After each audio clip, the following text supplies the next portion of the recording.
ছিল আফতাবনগরে আমার east West বিশ্ববিদ্যালয়ে আমার ভাই বোনদের উপরে সেই লুঙ্গি বাহিনী বাস নিয়ে হামলা করেছিল আমরা দেখেছি।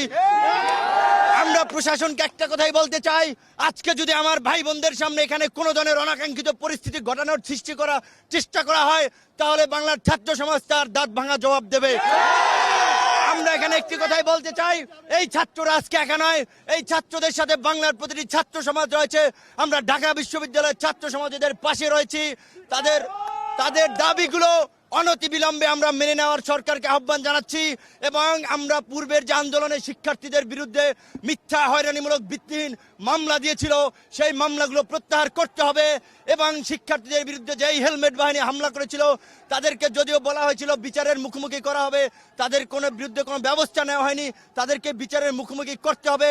এবং যখনই আমাদের সামনে কোনো অ্যাক্সিডেন্টের ঘটনা ঘটে তখনই আমরা দেখি তথাকথিত তদন্ত কমিটি গঠন হয়, বাসের মালিকদের নিয়ে বিভিন্ন ধরনের শোঅপের মিটিং করা হয়।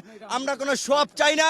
এই ঢাকার শহর তথা সারা বাংলাদেশে কোনো মানুষকে যেন অকারণে রাস্তায় মৃত্যুবরণ করতে না হয়, আমরা সেজন্য সরকারকে ব্যবস্থা নেওয়ার আহ্বান জানাচ্ছি। এবং আমরা বারবার একটি কথাই অনুরোধ করব, আজকে আমার কোনো ভাই বোনের উপরে যদি বিন্দুমাত্র আঘাত হানা হয় আগামীকালকে থেকে বাংলার ছাত্র সমাজ তার দাঁত ভাঙা জবাব দেবে রাজপথে। আর শিক্ষার্থীদের যেই দাবি তার প্রত্যেকটি দাবি যৌক্তিক, অনতি বিলম্বে তাদের এই দাবি মেনে নিতে হবে। আমরা যদি কোনো ধরনের নাটকীয়তা করা হয়, আমরা দেখেছি পূর্বে আমার ভাই বোনেরা যখন আন্দোলন করেছিল একটি আইন পাশ হয়েছিল, সেখানে চালকদের জন্য যখন একটি সাজার মেয়াদ বাড়ানো হয়েছিল তখন আরেকটি পরিকল্পিতভাবে মোবিল বাহিনী নামিয়ে দিয়ে শিক্ষার্থীদের বিরুদ্ধে দাঁড় করানো হয়েছিল। আজকে আমরা বলতে চাই কোনো ধরনের কূটকৌশল করা হলে ছাত্র সমাজ কিন্তু বসে থাকবে না। আপনারা ইতিমধ্যে দেখেছেন বাসে আগুন দিয়ে ছাত্রদের ফাঁসানোর জন্য চেষ্টা করা হয়েছিল।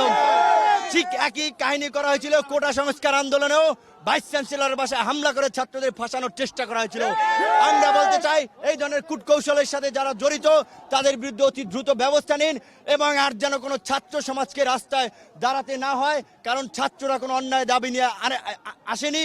তারপর আমরা দেখেছি সেই ভ্যাট আন্দোলন, কোটা সংস্কার আন্দোলন, নিরাপদ সড়ক আন্দোলন, প্রত্যেকটি আন্দোলনে এই রাষ্ট্র বর্বর ভূমিকা পালন করছে ছাত্রদের উপর।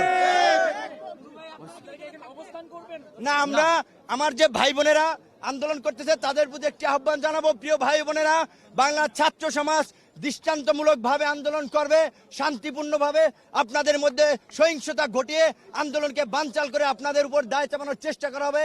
আপনারা সচেতন থাকবেন, আপনারা আপনাদের আন্দোলন করবেন, কোনো প্রয়োজন হলে আমাদেরকে জানাবেন, আমরা আপনাদের সাথে রয়েছি। ধন্যবাদ।